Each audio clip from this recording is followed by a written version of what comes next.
വിജയപുരം രൂപതയ്ക്ക് അഭിമാന നിമിഷങ്ങൾ സമ്മാനിച്ചുകൊണ്ടാണ് മൂന്നാർ മൗണ്ട് കാർമൽ ദേവാലയത്തെ മൈനർ ബസിലിക്കയായി ഫ്രാൻസിസ് മാർപ്പാപ്പ ഉയർത്തിയത്. ഇത് സംബന്ധിച്ച വിളംബരം Vijayapuram bishop doctor Sebastian Thekkethecheril Vimalagiri കത്തീഡ്രലിൽ നടന്ന തൈലാഭിഷേക വിശുദ്ധ കുർബാനയ്ക്ക് ശേഷം രൂപതയിലെ എല്ലാ വൈദികരുടെയും സന്യസ്തരുടെയും വിശ്വാസികളുടെയും സാന്നിധ്യത്തിൽ നടത്തി. ബസിലിക്കയുടെ പ്രഥമ റെക്ടറായി ഫാദർ മൈക്കിൾ വലയിഞ്ചിയിൽ നിയമിതനായി. ബസിലിക്കയുടെ ഔദ്യോഗികമായ പ്രഖ്യാപനവും ആഘോഷങ്ങളും മെയ് 25 ഉച്ചകഴിഞ്ഞ് 2 മൂന്നാറിൽ നടക്കും.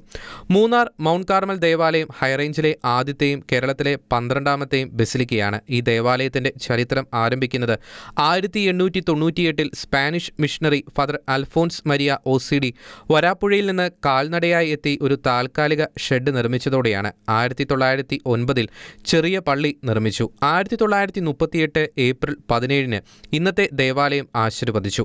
1943 ഇടവകയായി ഉയർത്തി.